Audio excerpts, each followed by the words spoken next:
योग वशिष्ठ महारामायण सुनते रहने के लिए हमारे चैनल को सब्सक्राइब करें और बेल आइकन दबाएं।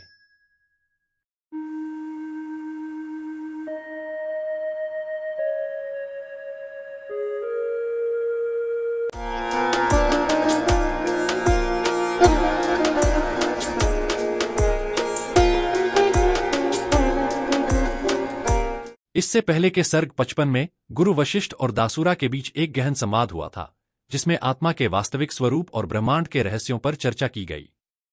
इस चर्चा ने आत्मज्ञान की ओर मार्गदर्शन देते हुए बताया कि कैसे इच्छाएं हमारे मन को बांधती हैं और मुक्ति का मार्ग केवल आत्मा की शांति से ही संभव है। सर्ग 56 में हम आत्मा के गूढ़ रहस्यों को और गहराई से समझने की यात्रा करेंगे।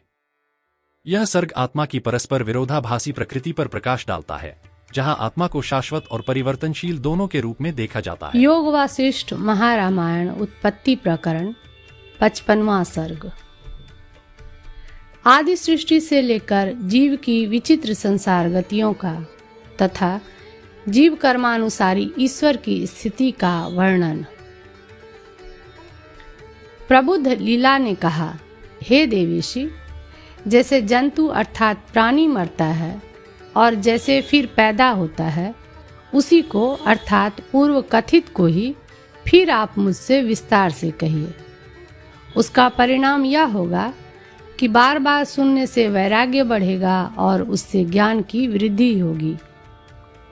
श्री देवी जी ने कहा, भद्रे, नाड़ियों की गति रुक जाने पर जबकि प्राण वायुओं की विषम स्थिति अर्थात चलन स्वभाव से विपरीत स्थिति अर्थात गत्यवरोध को प्राप्त होता है, तब उसकी चेतना शक्ति अंतःकरण रूप उपाधि का लय हो जाने से शांत सी हो जाती है। वस्तुतः चेतना कहीं शांत नहीं होती है, ऐसा कहते हैं। चेतन मल के संपर्क से रहित तथा नित्य है, न तो उसका उदय होता है और न विनाश। वह चर अचर सब जीवों में, आकाश में, पर्वत में, अग्नि में और वायु में स्थित है। मतलब यह कि कोई पदार्थ या स्थान उससे शून्य नहीं है। इससे यह सिद्ध हुआ कि मरण देह का धर्म है, आत्मा का धर्म नहीं है, ऐसा मानते हैं। प्राणवायु की गति रुकने से जब शरीर में स्पंद अर्थात चेष्टा शांत हो जाता है, तब यह देह, जिसका दूसरा नाम जड़ है, मृत कहलाती है। जब यह देह मुर्दा बन जाती है, प्राणवायु अपने कारण रूप महावायु में लीन हो जाता है, तब वासना रहित चेतन आत्म तत्व में लीन हो जाता है, यानी प्राण तेज के साथ प्राज्ञ आत्मा में लीन हो जाता है। उपाधि का विनाश होने पर जीव भी वासनाओं के साथ परमात्मा रूप से स्थित हो जाता है। यदि जीव परमात्मा रूप से स्थित हो जाता है तो वह मुक्त होकर ब्रह्म ही हो गया। फिर उसे जीव कैसे कहते हैं? इस पर कहते हैं, पुनर्जन्म में बीजभूत वासना से युक्त सूक्ष्म अणुपरिच्छन्न है, उसका नाम जीव कहा जाता है। वस्तुतः जीव ब्रह्म से भिन्न नहीं है, अतएव वासनावश उसको अपने स्थान में ही परलोक गमन आदि का भ्रम होता है। वास्तव में उसका परलोक गमन आदि नहीं होता। इस आशय से मंडपाकाश न्याय का स्मरण कराते हैं। वह वहीं पर राजा पद्म के सभागार में मंडपाकाश में ही रहता है। देह के मरण से ही लौकिक व्यवहार करने वाले लोग उसे प्रेत कहते हैं। चेतन वासनाओं से युक्त होकर पुष्प आदि की सुगंध से मिले हुए वायु के समान रहता है। इस पूर्व जन्म के देह आदि दृश्य का त्याग कर अन्य देह आदि के दर्शन में जब रहता है, तब वह जीव स्वप्न की नाई तथा मनोरथ की नाई स्वयं ही परलोक गमन, परलोक, वहाँ के भोग्य आदि वासनामय नाना आकारों को धारण करता है। उसी भ्रम को नए सिरे से क्रमशः कहना आरंभ करते हैं।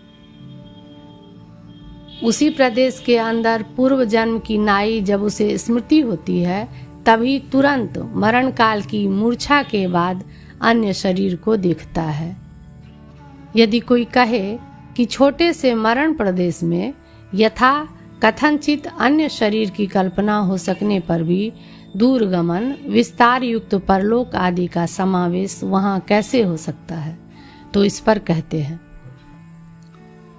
आत्मा में विपुल एक आकाश अथवा आकाश और पृथ्वी दोनों ही या करोड़ों लाख ब्रह्मांड एक साथ एक ही समय समा सकते हैं।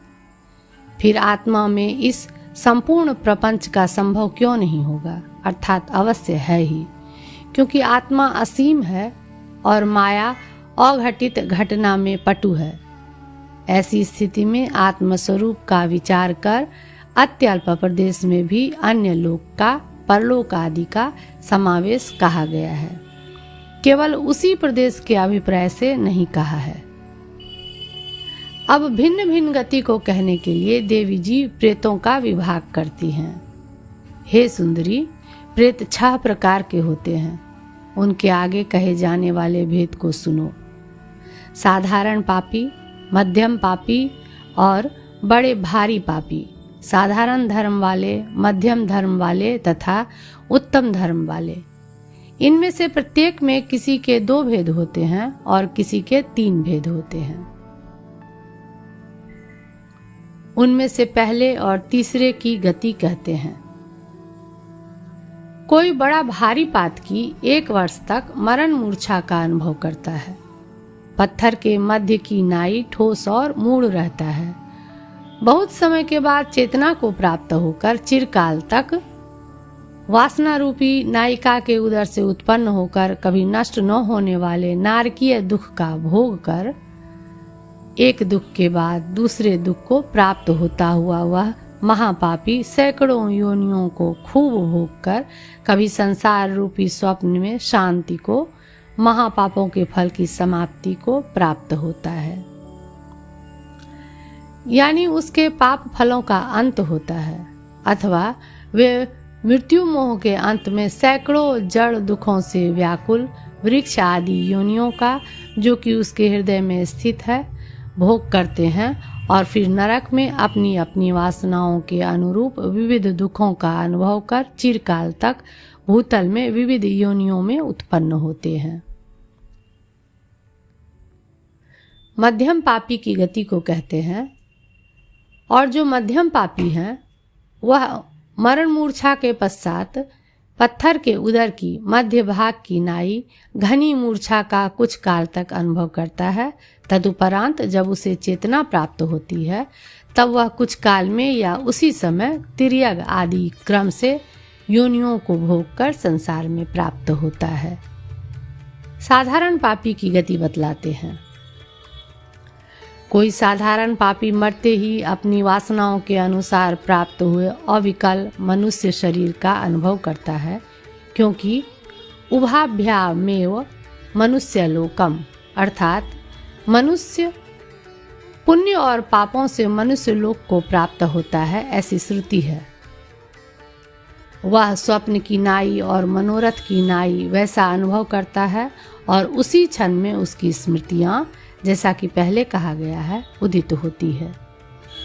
सर्वश्रेष्ठ महापुण्यात्माओं की गति कहते हैं, किंतु जो सर्वश्रेष्ठ महापुण्यात्मा हैं वे मरण जनित मूर्छा के बाद पुण्य वासना के उदय से स्वर्गलोक विद्याधर लोक का सुख भोगते हैं। महापुण्य के फल के उपभोग के बाद थोड़ा बहुत पाप कर्म यदि हो तो उसके अनुरूप फल को इलावृत किंग पुरुष आदि खंडों में भोग कर मनुष्य लोक में सज्जनों के धनवान घर में जन्म लेते हैं। मध्यम धर्मात्माओं की गति कहते हैं। जो मध्यम धर्मात्मा हैं वे मरण मूर्छा के बाद आकाश वायु से वेष्टित होकर भांति भांति के वृक्ष, लता और पल्लवों से व्याप्त नंदनवन, चैत्र रथ आदि दिव्य उद्यानों में किन्नर, किंग पुरुष, यक्ष आदि के शरीर से जाते हैं। वहाँ पर अपने पुण्य कर्मों का सुंदर फल भोग कर वायु, वृष्टि आदि से पृथ्वी में धान, गेहूं, जौ आदि में प्रवेश पूर्वक अन्न बनकर ब्राह्मण आदि के हृदय में प्रवेश कर वीर्य रूप से स्त्रियों के गर्भ में प्राप्त होते हैं। इससे साधारण धर्मात्मा की भी गति प्रायः कही गई, ऐसा मानते हुए उपसंहार करते हैं। प्रेत अपनी वासना के अनुसार मरण मूर्छा के अंत में अपने हृदय में इस अवस्था का क्रम से और क्रम के बिना भी अनुभव करता है। अब उनका मरण आदि अध्यारोप क्रम विशेष रूप से दर्शाते हैं। प्रेत पहले हम लोग मरे, तदंतर दाह दशाह कृत्य आदि के क्रम से हम लोगों का शरीर बना, यह जानते हैं। तदंतर वे जानते हैं कि हाथों में काल पास लिए हुए ये यमदूत हैं। इन यमदूतों द्वारा ले जाया जा रहा मैं, जो कि पाथे श्राद्ध आदि से तृप्त किया गया हूँ, 1 वर्ष में यमपुरी को जाता हूँ। उनमें से जो महापुण्यवान होते हैं वे बड़े मनोहर देवलोक के विमान और उद्यानों को ये हमारे कर्मों से बार बार प्राप्त होते हैं, ऐसा जानते हैं। महापापी पुरुष बर्फ की चट्टानें, कांटे, गड्ढे और तलवार की नाई तीक्ष्ण पत्तों से भरपूर वन, जो कि हमारे दुष्कर्मों से उत्पन्न है, हमें प्राप्त हो रहे हैं, ऐसा जानते हैं। मध्यम पुण्य वाले पुरुष जानते हैं कि यह मार्ग, जिसमें बड़े आनंद के साथ पैदल चला जा सकता है, ठंडी और हरी हरी धूप जमी है, मन भावनी छाया से युक्त है और स्थान स्थान पर बावड़ियां बनी है, मेरे सामने स्थित है। मध्य पापी जनों को यह अनुभव होता है कि यह मैं यमपुरी में आ पहुंचा, ये सर्वलोक प्रसिद्ध यमराज हैं और यहाँ चित्रगुप्त आदि ने मेरे कर्मों का विचार किया। यह अध्यारोप क्रम स्वप्न के समान प्रत्येक पुरुष का भिन्न भिन्न है, ऐसा कहते हैं। जैसे प्रतीत होते हैं वैसे ही स्थित यानी सत्य से सब घटपट आदि पदार्थ और उनकी तत् अर्थ क्रिया, जल का आनयन आदि से दैदीप्यमान विशाल संसार भाग प्रत्योग को प्राप्त होता है। परमार्थ दृष्टि से यदि देखा जाए तो आत्मा से अतिरिक्त कुछ भी नहीं है। आकाश की नाई स्वरूप रहित में स्थित जगत प्रपंच, जिसमें लंबे देश, लंबे काल और लंबी क्रियाओं की प्रतीति होती है, कुछ भी नहीं है, किंतु संपूर्ण अध्यारोपों से शून्य आत्मा ही है। मुझे यमराज ने अपने कर्मों के फलों का भोग करने के लिए इस दिशा में जाने की आज्ञा दी है, इसलिए यम सभा से मैं शीघ्र सुंदर सुंदर भोगों से युक्त स्वर्ग में जाता हूँ या नरक में ही जाता हूँ। यमराज ने जिस स्वर्ग का भोग करने के लिए मुझे आज्ञा दी थी, उस स्वर्ग का मैंने भोग कर लिया है, अथवा यमराज ने जिस नरक का भोग करने के लिए मुझे आदेश दिया था, उसका मैंने भोग कर लिया है। यम निर्दिष्ट ये पशु आदि योनियां मैंने भोग ली हैं। इस समय मैं मनुष्य संसार में आविर्भूत होता हूँ। यह मैं कभी धान का अंकुर हुआ, फिर बढ़कर पौधा हुआ, पत्ते लगे, गाभ हुआ, धान की बाल हुआ, इस क्रम से बीज बनकर रहा। शंका। स्वर्ग, नरक और विविध योनियों के भोग की नाई व्रीहयादि भाव भी क्या उसका अनुभव सिद्ध है? समाधान, नहीं। भविष्य काल में प्राप्त होने वाले मनुष्य शरीर में श्रुति पुराण आदि से उत्पन्न बोध से उसे अपने व्रीहयादि भाव का परिज्ञान होता है। यदि किसी को शंका हो तो उस समय उसे अपने व्रीहयादि भाव का अनुभव क्यों नहीं होता? इस पर कहते हैं, उस अवस्था में शरीर न होने से उसकी इंद्रियां और अंतःकरण मूर्छित रहता है। उसी अवस्था में वह पिता के शरीर में भुक्त अन्न द्वारा प्रवेश कर वीर्य बनता है। तदुपरांत वह माता के उदर में गर्भ बनता है। अपने पूर्व कर्मों के अनुसार सुख, सौभाग्य, आरोग्य और सुंदर स्वभाव से युक्त अथवा दुख, दुर्भाग्य, रोग तथा विषम स्वभाव से युक्त मनोहर आकृति वाला बालक होता है।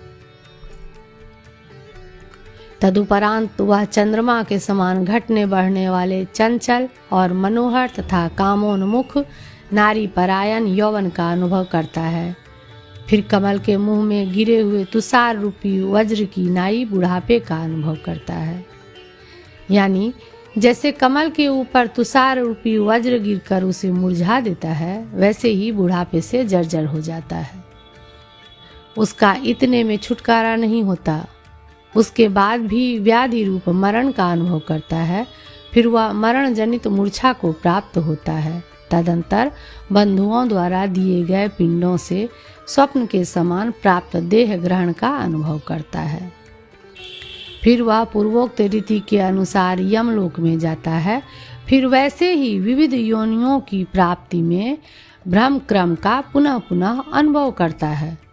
आकाश में आकाश रूपी जीव इस प्रकार के वेगवान परिवर्तन का मोक्ष होने तक पुनः पुनः अनुभव करता है। त्वंग पदार्थ जीव में भ्रांति हो सकती है, इसलिए उसमें भले ही यह अध्यारोप क्रम हो, तत्पदार्थ ईश्वर में तो भ्रांति हो नहीं सकती, अतः उसमें जगत का अध्यारोप क्रम कैसे? इस प्रकार तत्पदार्थ ईश्वर की शुद्धि को जानने के लिए लीला पूछती है। प्रबुद्ध लीला ने कहा, हे देवी, आदि सृष्टि में जैसे यह भ्रम होता है, वैसा मुझसे कृपा पूर्वक पुनः कहिए, जिससे कि मेरे बोध की वृद्धि हो। ईश्वर की भ्रांति से जगत का अध्यारोप नहीं होता, किंतु परमार्थ घन ईश्वर का ही माया अध्यारोपित रूप से विवर्त होता है। अनावृत चैतन्य जो अध्यस्त का भान होता है, वह भ्रम नहीं है, किंतु असत्य की सत्य रूप से प्रतीति भ्रम है। सर्वज्ञ होने के कारण ईश्वर को सदा पदार्थों की प्रतीति होने पर भी उनमें सत्यता की प्रतीति नहीं होती, क्योंकि वे ईश्वर के प्रति स्वरूप के परिज्ञान रूप बोध से बाधित रहते हैं। इस प्रकार तत्पदार्थ में अध्यारोप होने से कोई दोष नहीं है। इस आशय से देवी तत्पदार्थ में अध्यारोप का उपादन करती हैं। पर्वत परमार्थ घन चैतन्य है, वृक्ष परमार्थ घन है, पृथ्वी परमार्थ घन है और आकाश परमार्थ घन है। सर्वस्वरूप होने के कारण उस चिदात्मा परमेश्वर का जहाँ पर जैसा विवर्त होता है, परमाकाश शुद्ध स्वरूप वह ईश्वर ही वहाँ पर हम लोगों की दृष्टि से स्वप्न की कल्पना करने वाले पुरुष की नाई जीव समष्टि रूप आदि प्रजापति बनकर सृष्टि करने योग्य पदार्थों के संकल्प रूप से जैसे भी आदि लोक रूप विवर्त से स्फुरित हुआ, वैसे ही आज भी व्यवस्था ज्यों की त्यों स्थित है।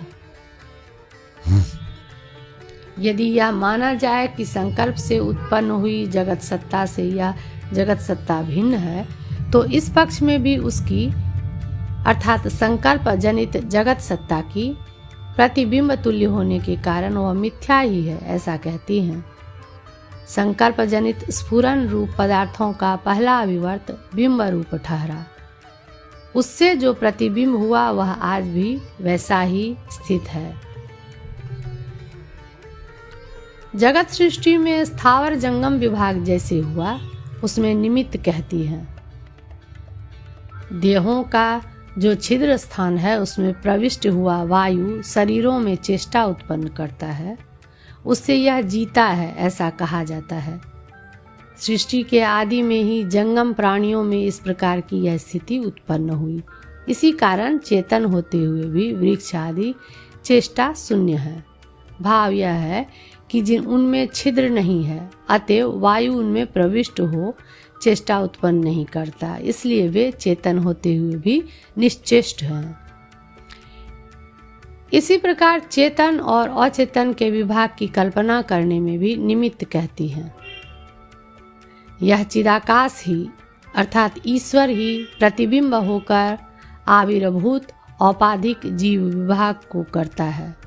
वही अंश संवित अर्थात चेतन होता है, शेष अध्यारोपित है, वह चेतन नहीं है किंतु अचेतन ही है। उसका बुद्धि के द्वारा स्थूल में प्रवेश और स्थूल में चक्षु आदि की प्राप्ति होने से बाह्य व्यवहार की क्षमता आती है, ऐसा कहते हैं। बुद्धि में प्रविष्ट हुआ चिदाकाश बुद्धि के लिए मनुष्य शरीर रूप दूसरे उपाधिभूत नगर में प्रविष्ट होकर अपने में अधिरूढ़ बुद्धि को चक्षु आदि के गोलक में पहुंचता हुआ चाक्षुष आदि बुद्धि वृत्तियों द्वारा बाह्य पदार्थों का अनुभव करता है। शंका। चक्षु आदि ही साक्षात चित्त में अध्यस्त होने से चित्त अर्थात चेतन है, अतः वे जीवभूत शरीर में रहकर व्यवहार करे। बुद्धि रूप उपाधि से युक्त जीव मानने की क्या आवश्यकता है? समाधान। नहीं, ऐसा नहीं हो सकता। संपूर्ण इंद्रियां स्वयं ही चेतन जीवभूत नहीं है, क्योंकि चैतन्य में अध्यारोप मात्र से ही कोई चेतन नहीं होता। यदि ऐसा माना जाए तो घट आदि पदार्थ को भी चेतन मानना होगा। बुद्धि ही जीव की उपाधि है, अन्य नहीं है। इस नियम में तो संपूर्ण पदार्थों की शक्ति का व्यवस्थापक चित्त का संकल्प ही कारण है। इस आशय से देवी जी कहती हैं, आकाश शून्यता शक्ति से युक्त होकर स्थित है। पृथ्वी सब पदार्थों को धारण करने की शक्ति से स्थित है। जल सब पदार्थों को तर करने की शक्ति से युक्त है। तात्पर्य यह है कि चिति शक्ति स्वेच्छा से जिसका जैसा संकल्प करती है, वह अपने शरीर को वैसा ही जानता है। इस प्रकार सर्वात्मक चेतन ही जंगम रूप से जंगम का और स्थावर रूप से स्थावर का संकल्प करता हुआ सबके स्वरूप से स्थित है। इसलिए जो जंगम जगत है उसको उसने अपने संकल्प के अनुसार जैसा जाना वैसा ही वह आज तक स्थित है। जिन वृक्ष, शिला, पेड़, पौधों, तृण आदि को स्थावर रूप से जड़ जाना, वे आज भी वैसे ही स्थित है। न तो जड़ कोई पृथक है और न चेतन ही पृथक है। इस प्रकार तत्पदार्थ का भेद नहीं है, यह भाव है। इन पदार्थों में उत्पत्ति, स्थिति और नाश में भेद नहीं है, क्योंकि जो वस्तु असत है उसमें भेद कैसा? शंका। जड़ वस्तु में अनुगत जो सद वस्तु है उसमें भेद हो? समाधान। सत्ता सामान्य में भी भेद नहीं है। यदि कोई कहे कि सब वस्तु केवल चिदेक रस ही है, फिर उसमें उससे विरुद्ध जाड्य, रूप, नाम आदि भेदों का अनुभव सबको कैसे होता है? तो इस पर कहती हैं, जो अंतःकरण में स्थित संवित है उन्हीं के वृक्षों के, पर्वतों के जाड्य, नाम और रूप आदि भेदों की रचना की है। ऐसी यथार्थ स्थिति है। तत्त पदार्थों के भीतर स्थित प्रत्यक्ष चैतन्य में अविद्या अध्यस्त बुद्धि की कल्पना से ही यह स्थावर, जंगम आदि या जाड्य, नाम रूप आदि भेद होते हैं, यह भाव है। प्रत्यक्ष चैतन्य ही उक्त स्थावर आदि बुद्धि के मैं स्थावर हूँ यूं व्यवस्थित रूप से अंदर रहने के कारण हम जंगम पदार्थों से भिन्न यानी स्थावर हैं, इस कथन और अभिमान के विषय होकर अन्य अर्थात वृक्ष, पर्वत आदि संकेतों से स्थित है। यानी प्रत्यक्ष चैतन्य ही मैं स्थावर हूँ, इस वासना से स्थावर नाम और अभिमान को प्राप्त है। अपनी अपनी आंतरिक संवित अर्थात प्रत्यक्ष चैतन्य ही बुद्धि का रूप धारण करती है। वह बुद्धि ही तत् कृमि, कीट, पतंग आदि विविध अर्थ और उनके वाचक शब्दों की कल्पना के भेद रूप से स्थित है। जैसे उत्तर सागर के तीर में निवास करने वाले लोग दक्षिण सागर के किनारे पर रहने वाले लोगों के विषय में कुछ नहीं जान सकते, वैसे ही प्रत्यक्ष चैतन्य के बिना किसी भी पदार्थ में सत्ता और स्फूर्ति नहीं आ सकती। वे सब संविद रूप ही हैं, उससे भिन्न नहीं हैं। जैसे दक्षिण सागर और उत्तर सागर की जनता का दृष्टांत दिया गया है, वैसे ही सब स्थावर और जंगम पदार्थ अपने प्रत्यक्ष साक्षिक अनुभव में लीन हैं। अतएव वे अन्य की बुद्धि से कल्पित पदार्थों का ज्ञान नहीं प्राप्त कर सकते। जब वे परस्पर एक दूसरे से व्यवहार करते हैं तब उन्हें आपस में संकेत की आवश्यकता पड़ती है। इस प्रकार सच्चित रूप ब्रह्म में असत्व, जाड्य, वायु, आकाश आदि की कल्पना की भी उत्पत्ति हो सकती है, उसका होना असंभव नहीं है, ऐसा कहती हैं। जैसे पत्थर के मध्य में उत्पन्न हुए मेढक और पत्थर से बाहर स्थित मेढक एक दूसरे की कल्पना में असत और जड़ हैं, वैसे ही परस्पर स्थावर पदार्थों में भी समझना चाहिए। जैसा यह दृष्टांत है, वैसे ही प्रलय काल में माया में लीन सर्वात्मक और सर्वागत समष्टि चित्त, जो कि जगत की सूक्ष्मावस्था का रूप है, सर्व प्रत्यक रूप चिदाकाश से सृष्टि के आरंभ में जिस प्रकार स्फुरित हुआ, वह आज भी जैसा का तैसा स्थित है। जो स्पंदन रूप से स्फुरित हुआ वह वायु है और वह आज भी यहाँ पर स्थित है। जो छिद्र रूप से स्फुरित हुआ वह आकाश है, उसमें स्पंद रूप सर्व क्रिया शक्ति स्वरूप वायु स्थित है।